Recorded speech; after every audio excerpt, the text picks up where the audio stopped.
Hi friends, இன்னைக்கு சீனு மாயால பார்த்தீங்கன்னா செம்மையான ஒரு எபிசோடு தான் போச்சு. சீனு மாயா லவ் மேட்டர் மணிவண்ணன் அண்ணாக்கு தெரிஞ்சு போயிருது. அவர் அந்த விஷயம் தெரிஞ்ச பின்னாடி என்ன பண்ணாரு அப்படிங்கறது எல்லாத்தையுமே நம்ம இந்த வீடியோல பார்க்கலாம். நம்ம வீடியோக்குள்ள போறதுக்கு முன்னாடி மறக்காம சப்ஸ்கிரைப் பண்ணிக்கிங்க, பெல் பட்டனையும் ஹிட் பண்ணிக்கிங்க, அப்படியே மறக்காம லைக்கையும் தட்டி விட்டுருங்க. ஓகே, நம்ம இப்ப வீடியோக்குள்ள போலாம் ஃப்ரெண்ட்ஸ். கோயில் டோர் ஓபன் ஆகிருக்கு. யாரா வரப்போறா அப்படின்னு எல்லாம் ஆர்வமா பார்த்துட்டு இருக்காங்க. ஃபர்ஸ்ட் எடுத்தோடனே வர்றாங்க மாயா. மாயாவை பார்த்தோன்னே நறுக்குன்னு ஆகுது ரகுராமுக்கு. அண்ணன் பாத்தையா, இந்த ரகுராம் அவ்வளவுதான் இனி அப்படின்னு சொல்றாங்க. புவனா அவங்க அண்ணன் சொல்லிட்டு இருக்காரா, அவ்வளவுதான் இனி அசிங்கத்தை தாங்க முடியாது அவனால அப்படிங்கிற மாதிரி எல்லாம் பேசிட்டு இருக்கிறாங்க. கொஞ்ச நேரத்திலேயே அங்க வர்றாரு சீனு. சீனுவை பார்த்தோன்னா அதுக்கு மேல தூக்கி வாரி போடுது ரகுக்கு. அப்போ இவங்க ரெண்டு பேரும் தான் காதல் ஜோடியா அப்படின்னு எல்லாருமே பரபரப்பரா பாத்துக்கிட்டு இருக்காங்க. வழி விடுங்க வழி விடுங்க அப்படின்னு சொல்லிட்டு மணி என்ன வர்றாரு. அதை பார்த்தோன்னே மணி என்ன வர்றாரு அப்படின்னு சொல்லி எல்லாம் பார்த்துட்டு இருக்காங்க. பின்னாடி சிவா வர்றாரு. அப்புறம் ஊருக்காரங்க ஒரு 2-3 பேர் வர்றாங்க. இதை பார்த்தோன்னே கடுப்பாயிராரு ரகுராம். மணி சொல்றாரு, ஆமா எதுக்காக இப்ப கோயில் கதவை சாத்தினீங்க?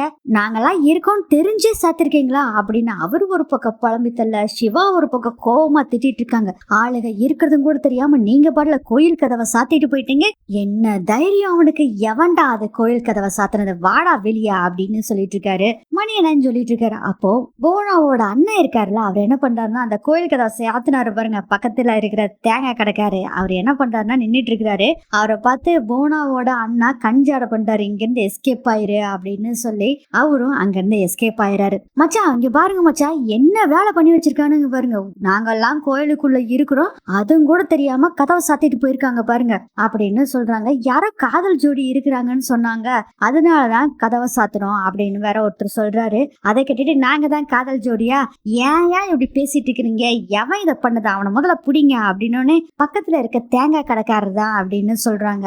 எங்க இந்த தேங்காய் கடைக்காரன்னு ஃபுல்லா தேடி பாக்குறாங்க, காணோம். இது வேணும்னு யாரோ ஒருத்தர் பண்ணிருக்காங்க, பஞ்சாயத்தை கூட்டுறோம், அந்த தேங்காய் கடைக்காரனா வர சொல்லுங்க அப்படின்னு சொல்லிட்டு நாளைக்கு பஞ்சாயத்து அப்படின்னு ரகுராம் சொல்லிட்டு அங்க இருந்து கிளம்புறாரு. அப்ப குசு குசுன்னு புவனா அவங்க அண்ணா கிட்ட சொல்லிட்டு இருக்காங்க, அண்ணன் முதல்ல நீ அவனை ஊரை விட்டு கொஞ்ச நாளைக்கு எங்கேயாச்சும் போய் இருக்க சொல்லு அப்படின்னு சொல்லி பணம் வேணுங்கிறது கொடுத்துரு அப்படிங்கிற விஷயத்தையே சொல்றாங்க. சரி நான் பக்காவா பண்ணிடுறேன், கவலையை விடு அப்படின்னு சொல்லிட்டு இருக்காரு. மாயா இது எல்லாம் எப்படி நடந்துங்கிறத நினைச்சு பாக்குறாங்க. அப்படியே பிளாஷ்பேக் போகுது. கோயிலுக்குள்ள மாட்டினோடனே உடனே வீட்டு லேண்ட்லைனுக்கு போன் பண்றாங்க மாயா. கரெக்டா மணி பேப்பர் படிச்சிட்டு இருக்காரு. ஐயே இந்த கொசுத்தல்ல தாங்க முடியலையேடா, சும்மா போன் பண்ணிக்கிட்டே இருக்கானுங்க, நம்மள பேப்பர் படிக்க விட மாட்டேங்கிறானுங்களே, அரசியல்ல இதெல்லாம் சாதாரணமாப்பா அப்படின்னு சொல்லிட்டு அந்த போனை எடுக்கிறாரு. போனை எடுத்துட்டு பேசாம நிக்கிறாரு. அவங்க தானே போன் பண்ணாங்க, அவங்களே ஹலோன்னு சொல்லட்டும் அப்படின்னு அமைதியா நின்னுட்டே இருக்காரு.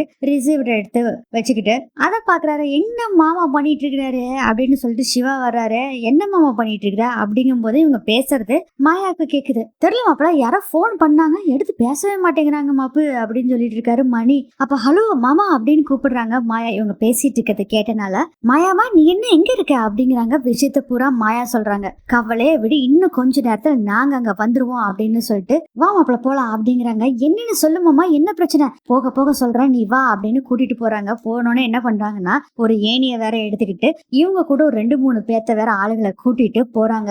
ஏணிய வச்சு கோயிலுக்கு வந்த ஏணி எடுத்து அந்த ஏணி மேல ஏறி அந்த காம்பவுண்ட் வாழை தாண்டி எல்லாரும் கீழே குதிச்சு வந்துடுறாங்க. வந்துட்டு மாயா சீனு எல்லாம் பதறி போயிடுறாங்க. சாமி வேற கும்பிட்டு இருக்காங்க, மாயா எப்படியாச்சும் காப்பாத்துங்கன்னு. அப்ப கரெக்டா வந்துடுறாங்க. சரி எல்லாரும் போலாம் அப்படின்னு சொல்லிட்டு ஃபர்ஸ்ட் எல்லாம் திருநீர் எடுத்து பூசிக்கிங்க அப்படின்னு சொல்லி பூசிக்கிறாங்க.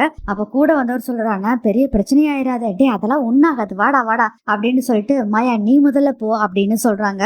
சரியா மாமா அப்படின்னு சொல்லிட்டு மாயா ஃபர்ஸ்ட் போறாங்க. அதுக்கப்புறம் சீனு வந்தாரு. அதுக்கப்புறம் இவங்க எல்லாம் வந்தாங்க பாத்தீங்களா, அதெல்லாம் நினைச்சு பாக்குறாங்க மாயா. அதுக்கப்புறம் வீட்டை காமிக்கிறாங்க. வீட்டுல பாத்தீங்கன்னா லேடிஸ் எல்லாருமே எல்லாம் டென்ஷனா இருக்காங்க. யாரோ காதல் ஜோடி அங்க கோயில மாட்டிக்கிட்டேன்னு சொல்றாங்க. எதுனே தெரியல யாரா இருக்கும் அப்படின்னு யோசனை பண்ணும்போது எல்லாரும் வந்துடுறாங்க. எங்க யார் அது காதல் ஜோடி அப்படின்னு சொல்லி மணி கிட்ட பத்மா கேக்குறாங்க. அதெல்லாம் ஒண்ணு இல்ல, நாங்க தான் கோயிலுக்கு போனோம், என்ன திருநீர் எடுத்து பூசிக்கோ அப்படிங்கிறாங்க. மணி என்ன நீங்க கோயிலுக்கு போனீங்க, எது கோயிலுக்கு போனீங்க, அட்டை என்னம்மா இது கோயிலுக்கு போக கூடாதா, நீ தான் வேண்டி வச்சிருக்கிய அது நடக்கணும்னு சொல்லி கோயிலுக்கு போன அப்படின்னு சொல்றாங்க. இல்ல எனக்கு நம்பிக்கை வரல அப்படிங்கிற மாதிரி ஒரு லுக் விட்டுட்டு இருக்காங்க. அக்கா நான் நான் சொல்றேன், நான் சொன்னாதான் எங்க அக்காவுக்கு புரியும். அதாவது நானு, மாமா, சீனு, மாயா எல்லாரும் கோயிலுக்கு போயிருந்தோம். நாங்க மட்டும் இல்ல, எங்க கூட நிறைய பேரும் இருந்தாங்க. நாங்க 4 பேரும் சாமி கும்பிட்டு அங்க புளியோதரையும் பொங்கலும் போட்டிருந்தாங்களா, நானும் மாமாவும் போய் வாங்கலான்னு போனோம்க்கா. அப்ப சீனுவும் மாயாவும் சாமி கும்பிட்டுட்டு இருந்திருக்காங்க. அதை எவனா ஒருத்தன் பார்த்துட்டு காதல் ஜோடிக்கு 2 பேரும் நின்னுட்டு இருக்காங்க அப்படின்னு சொல்லிட்டு கதவை சாத்தி விட்டுட்டா. நாங்க வந்து பாக்குறோம், கதவு சாத்தி இருக்கு.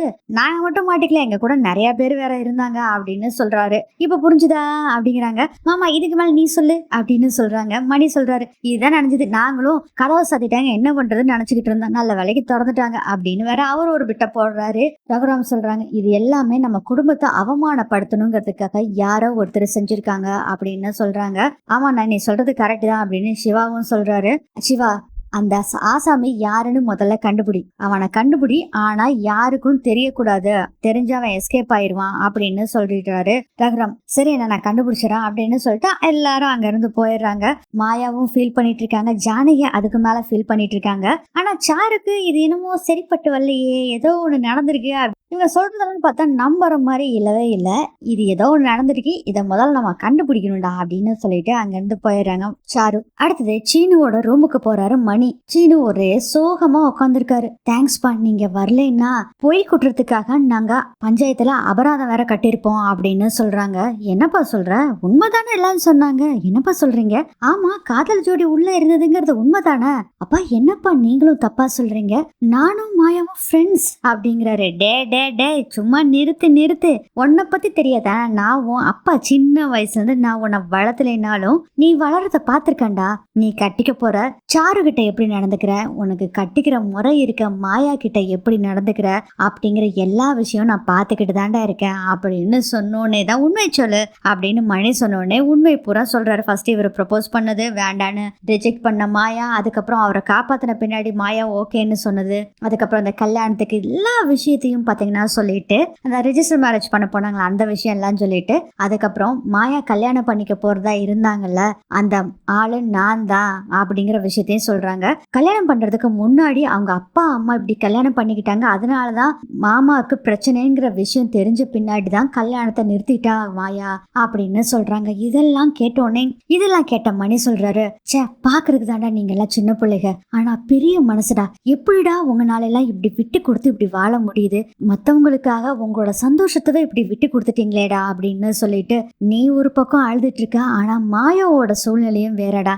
எல்லாத்தையும் பார்க்க வேண்டியதா இருக்குதுல அப்படின்னு சொல்லிட்டு, டே சும்மா போட்டு குழப்பிட்டு இருக்காத, கவலைப்படாத, மாயாவுக்கும் உனக்கும் கல்யாணத்தை நடத்தி வைக்க வேண்டியது என்னோட பொறுப்பு, நீ கவலைப்படாத. மாயா மாதிரி ஒரு குடும்பத்தை அக்கறையா பார்த்துட்டு அனுசரிச்சுக்கிட்டு இருக்கிற பொண்ணுதான் இந்த குடும்பத்துக்கு தேவை. இந்த விஷயம் நம்ம 3 பேத்துக்குள்ளேயே இருக்கட்டும். அதே மாதிரி என்கிட்ட நீ சொன்னேல அதை மாயா கிட்ட சொல்லாத, எனக்கு எந்த விஷயம் தெரியாது அப்படிங்கிற மாதிரியே இருக்கட்டும். என்ன நிச்சயதார்த்தம் நடந்துருச்சு, அதாண்டா பிரச்சனை, பரவாயில்ல விடு, ஒரு நல்ல சமயம் பார்த்து நம்மளே இதுக்கு ஒரு முற்றுப்புள்ளி வைக்கலாம், நீ கவலைப்படாதடா, நான் இருக்கேன்ல, அப்புறம் எதுக்கு கவலைப்படுறா அப்படின்னு சொல்லிட்டு அங்க இருந்து போறாரு மணி. இதோட இந்த எபிசோடு முடியுது.